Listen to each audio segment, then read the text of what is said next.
I want to use this platform to encourage for more climate finance, which is not for loans, but for people, which is going to help real-time solutions. And then we'll really see the impact and the transitioning. And, I want to conclude by saying that just energy transition to an African is not just energy. It's food, shelter, and clothing. And this is what we are seeing. Because I am a grassroots advocate, I have so much passion for the people. Hello and welcome back to the We Need to Act, your go-to podcast for sustainability education. If you are new here, I'm Sarah, an academic and sustainability professional passionate about unpacking complex social and environmental challenges and turning them into clear, informed action. Each episode, I sit down with inspiring guests from around the world to explore the systems, stories, and solutions shaping our future. Today, we are joined by Portia Adu-Mensah, a leading climate activist from Ghana and co-founder of 350 Ghana Reducing Our Carbon. Portia has been at the forefront of youth-led climate action since 2013, building movements that connect education, community, and sustainability. Through her work with 350 Ghana Reducing Our Carbon and as a founder of Dreamhunt, she has led initiatives bringing renewable energy into schools, establishing environmental clubs, and empowering young people to take climate action in their own communities. So thank you, Portia, for joining us on the We Need Act podcast. It is a great honor to have you with us. Thank you for having.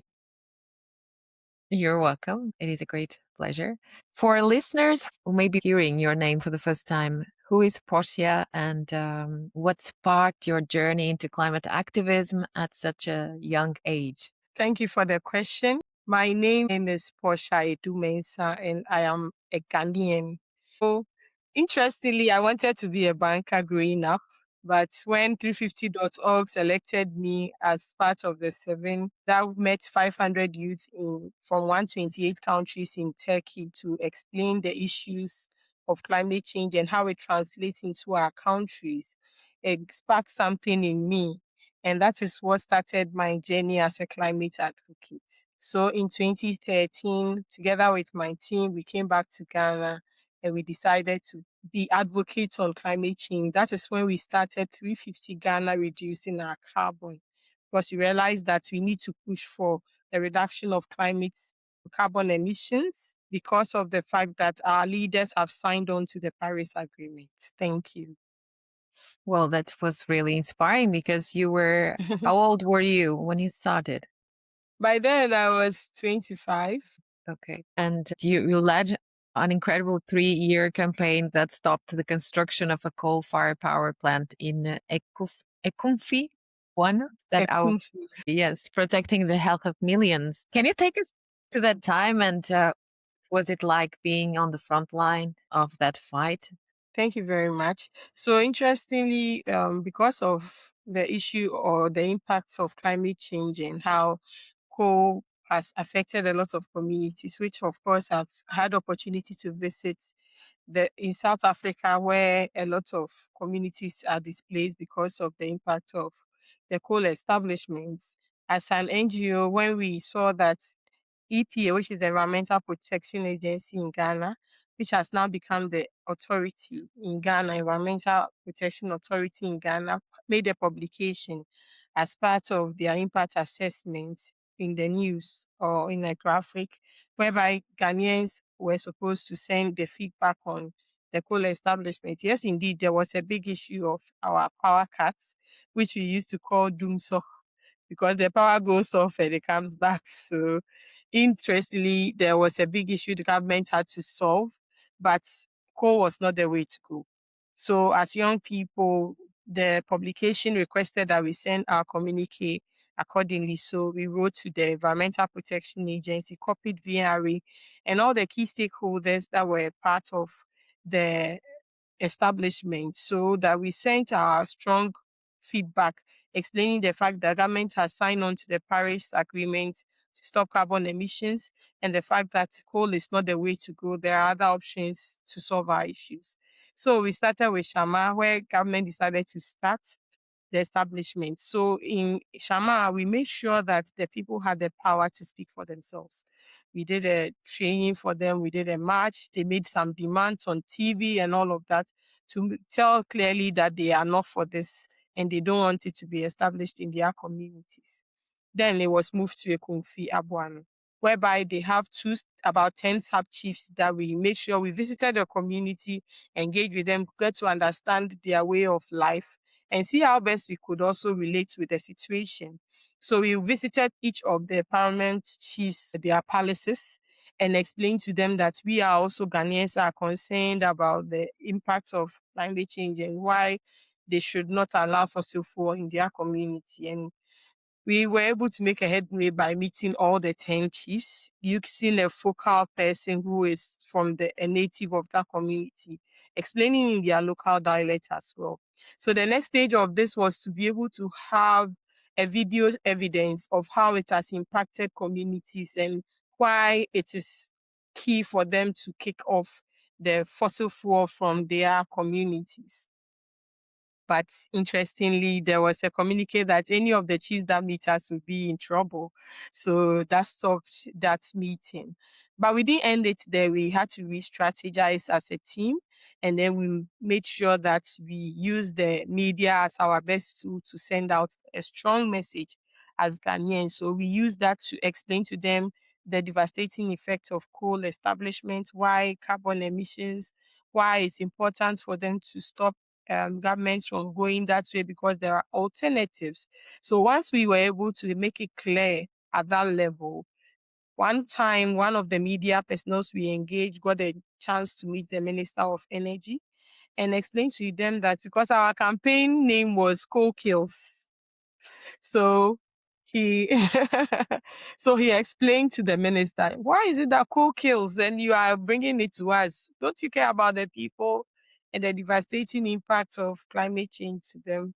And then the minister in power made a categorical statement by saying that yes, indeed, he's not going to sign on to that. And that was our win at that time. So because of that, and it was on air, it was a live show. So everybody, it became a big headline. We also took advantage of that to make a lot of headlines that yes, indeed, the minister has established that the coal is not going to be established, and a lot of pushbacks started coming in. And that is what helped us in winning that fight. So then we needed to come up with a solution. And that is what we push for renewable energy. Thank you. Oh, it was amazing. And I have so many questions regarding that. Uh, so the first one is Yeah. we need something that is really important and crucial, which is engaging with local communities and understand their needs and talking about their own realities. What were the challenges you faced when you spoke to them? So there was a pushback because of the greenwash that they've been promised. A lot of promises from those establishing the call for jobs is going to give them a lot of opportunities, and they are going to move out of poverty and all of that. So when we came in with the fact that they shouldn't allow the establishment of coal in their community, we had a pushback because the community, and they also amongst the chiefs they have an authority. So the authority was the one leading the whole exercise and giving them a reason to be part of the process. So we had a very strong pushback from the top, which had to do with the leadership, the chiefs, and then the other issue had to do with the feedbacks that we were getting from our focal person. There was some sort of challenge because he brought us in and we are going to step them, but they've forgotten that their main source of livelihood is fishing. And so, what are the kind of um, technologies or trainings do you have to be able to even be employed in the first place? And if they are saying that they are going to, there has to be, of course, a relocation and all of that. Nothing has been put in place for you. So these were some of the challenges that we're facing. And then it was a big deal for us as young people because um, we always use a native of that community to make a good case study. because if you don't use them, it becomes more like you're not from here. So why are you talking about our issues? Yes. So that was where the challenges were with those that were promised the opportunities and the fact that we are kicking it off from them. So that was a very big challenge for us. That's why we had to strategize and use the media to send out our message strongly. Well, that's great to know. And the other question was regarding how did you find hope? Because in the middle of the process, you faced many challenges, difficulties with the community, and then other pushbacks, and then you managed to re-strategize and come up with a different plan and go to the media. Where did you find your hope, your Yeah, motivation? so we knew that we had an alternative that we could push back to take back to the community. So we started looking into policy level, the documents that governments have, and we went into the Renewable Energy Act that had been lying down since 2011, and then we made some recommendations. So we used that as a tool to bring in the ministry, asking them. There are a series of emails asking that they come to explain their part on the act, and then we can make our demands as well. But lo and behold, they couldn't make it for the meeting, but we still went ahead with the program. And then we sent our recommendation. After 2 years, they wrote to us that we can share our recommendation for them because it was part of their plans. Okay. So we didn't lose hope because had also a plan in place through our focal person, because we made him understand that we are not just kicking off the coal establishments, but we want them to understand that there is an alternative, which is renewable energy, that they could equally use that opportunity and be trained and have the opportunities that they are seeking for through that. But that is clean. So we went back into that community again in 2015. And then we met again with these chiefs, telling them that we want to introduce renewable energy to them. And we think it's a good option and why they should be able. So we took some panels, some bulbs and all of that, and they saw it for themselves and they realized that this is something exciting and they wanted to be part of. So at 350 Ghana, we have adopted a Kumfi. We've been able to do solar street bulbs for them. We've been able to donate some bulbs for the schools, and we've been able to engage them at different levels. And that is one thing that has birthed our hope, because we just don't go to advocates, but we build relationships. And that goes a long way to help our advocacy work. Thank you. Oh, that's great. Yeah. And how did you manage to involve the media in this process? Was it easy? Yeah, in Ghana, it's quite easy because we use a non-violent approach. So we just said that we are young people. We did an invitation explaining that we want to share our views on the establishment of coal and why our recommendations. So we called in. After I mentioned my name, the gentleman was like, I think I know you. I know you. Let me check my emails. Yeah, the lady that was troubling us. And I realized that yes, our communication had gone a long way, because we always try our best to use the nonviolent approach. When they are having their national meetings, we go there with our placards, with messaging, not speaking, but walking about with our placards.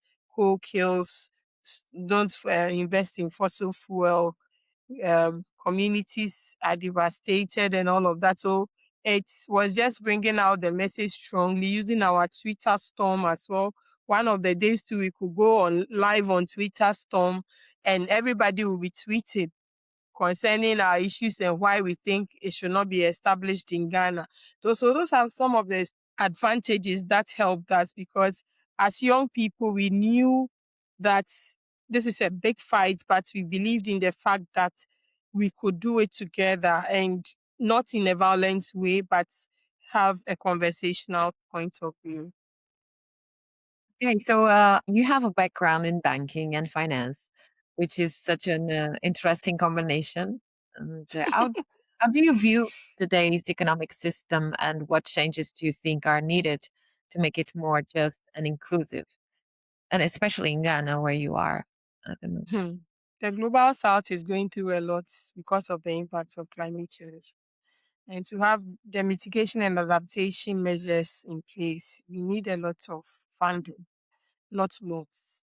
And the conversation at the negotiation level is more of profit centered more than people, because you realize that the developed countries know the devastating effects of climate change on our people, but are refusing to make the right commitment so that we will all be okay or be at the same level. And a lot of issues that are cropping up has mostly to do with the fact that the private companies are the ones that are running the show, and it's becoming a big deal. Even when we have the opportunity to be in the same room, you could clearly see that everybody is in there for their country's interest. And as a banking and financing student, looking at the promises that has been the trillions that we were pushing for, and we were giving some millions, even with the millions, to the extent that you translate it into figures and you ask yourself the kind of rigorous application you need to go through to be able to access those funds becomes a big deal. In Ghana, with the GCF, one of it is with the EcoBank, and you need to go for it as loans. And they are making it look like a normal business as usual, whilst it shouldn't be, because we have real time contact with communities. The community we visited this year, which is in the Savannah region, because of droughts and the only livelihood is farming. You realize from driving into the community, we stayed there for 5 days. There is a community without light. And as advocates, we just don't go to advocates, but we believe in the fact that we want to make impact. So we were able to come up with a simple solar bulbs that could also charge a phone to supply for each household, about 120 households. But it will interest you to know that we have over 2,000 households without light. And doing this, we went to the district assembly to find out their medium-term development plans, what they have put in place to be able to help these communities, these vulnerable communities. So that project that in question is called Women in Renewable Energy, because you know women are mostly impacted when it comes to climate change, and they are the front line. So it's important for us to be able to build their capacity, explain to them the issues that are happening and the transitioning, because in Ghana we chosen to transition by 2070. So in doing so, as part of our nationally determined plans, we have it in the program of Action 42 that we can only give simple solar bulbs as part of the transition period whilst we try to put everybody on the grid. So we go into these communities, and one of the chiefs asked us, we've had a lot of people like you come into our community to tell us about renewable energy, but I've never seen it before. I said, oh, then we are here with the solution. So at least if we're able to have funding that is able to help these communities to be able to transition gradually, it goes a long way to bring all of us to speed, because you realize that in this 21st century and we still have people living in total darkness. It's really devastating. Is seriously devastating. And one of the communities in Jonah Chrome that we put a solar kiosk is one of our concepts. Even looking for funding for these issues is a big deal at our level. And you ask yourself, how then are we all pushing for the right cause, whereby we are looking into climate finance that is people centered and not for profit? We need to be able to put in the numbers to bring real time impact and solutions. Funding should not just come for advocacy, but for impact, so that we are part of the solutions that we are looking out for. Companies should come to communities and bring them real time solutions, not the talk shop that we are always envisaging. When you go at the global level, you realize that yes, indeed, they have communities that are vulnerable as well, but the impact in Africa is real time and we need to deal with it tangibly. So I want to use this platform to encourage for more climate finance, which is not for loans, but for people, which is going to help real-time solutions. And then we'll really see the impact and the transitioning. And I want to conclude by saying that just energy transition to an African is not just energy. It's food, shelter, and clothing. And this is what we are seeing. Because I am a grassroots advocate, I have so much passion for the people. We try our best to train our women to learn simple solar bulbs, using transitioning into clean cooking mechanisms as well. But how then do they transition if they don't have the right funding to be able to transition? Thank you. That's true, and it's really inspiring to listening to you. And what other environmental challenges do Ghana face? Flood, droughts, yeah. So when I was in the university, I started an NGO called Dreamhunt, which is raising young environmental advocates. Yeah. So we do what we call plant a tree on your birthday. And we do we have a lot of plastics in our community. So we try to have the 5 hours: refuse, reduce, repurpose, and recycle, whereby we are able to do something with the plastics that we see around, because it's really having a real time impact in our environment, and it's really a big deal. So as young people, they are coming up with the innovations and the solutions accordingly. And it's affecting our agriculture as well. So, Dream Hunt is also doing a school gardening, whereby we are helping young people to grow what they eat, especially the vegetables in their school. So, we are also using the climate smart agriculture, whereby we have the solar irrigation for the schools. So, it makes it easy for them to be able to grow all year round. And it's really going a long way to help in that regards. Because in Africa and in Ghana, our backbone is agriculture. And without it, we cannot survive as a country. Yes. As we know, climate change is having a huge impact Mm. on agriculture, and we need to go back and start introducing ancient agricultural practices. So Yeah. we plant in more dry land.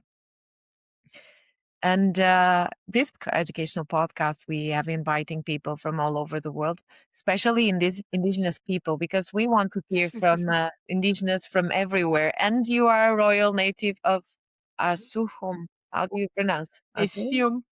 Asuom. Asuom. Yes. Okay. Can you Yeah. tell us a little bit Mhm. more about that? And also if this deep, your deep ancestral roots with landed community and is what kind of wisdom, indigenous wisdom and values have shaped who you are today and continue to fuel your activism.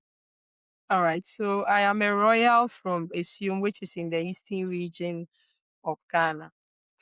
But interestingly, I am really passionate about the community, because as a native, a lot of things that we do and our upbringing has to be, my grandmother is always bringing my cousins around, my nephews and my nieces are always all around me. So anytime I'm thinking about a solution, I don't think just within my circle, even at the international level or at the national level. I remember one of the meetings, there was a lunch for a project, and I was really strong on this question that this sale is for the community, but we don't have our queen mothers here. We don't have the market queens here, and you are talking about strengthening investments for women. So they had to task me to come up with a community driven strategy, which is people centered, understanding in community context, and also knowing how they are building resilience and their mitigation measures to be able to help us translate that into the solutions that we want. Because at the end of the day, these are the people that are living with the situation. And we have gone to the big schools and we've read and we've done all the assessments and we think we have the real time solution. But from as a native, I believe in the fact that you first has to understand how the person is building resilience and how the person is also adapting to the impact of climate change before you can include whatever that you have. So you realize that they have put in some measures that is helping them to adapt. And so we can build up on that. In Ghana here, fortunately for us, a woman can own a land. I know it's a big challenge in different countries, but even with that, it's also another issue that we are always pushing for, that women should be able to stand up to their call, have a voice, be part of the solution, and also be interested in issues that are coming up in their community. So when there is a town hall meeting, when there is any meetings that is for the community, we try to encourage them to be part of that and also say something so that they are the women at the front line, and it is them that can tell us what is exactly happening in their community. So that is what has really built me and shaped me to be a grassroots advocate, and also help them to stand up to the call and explaining things, especially in the local context, and also bringing on board how the districts in Ghana, we work closely with the district assembly before it goes to the regional, how the district assembly is also solving the problem and how that translates into the community through the assemblyman.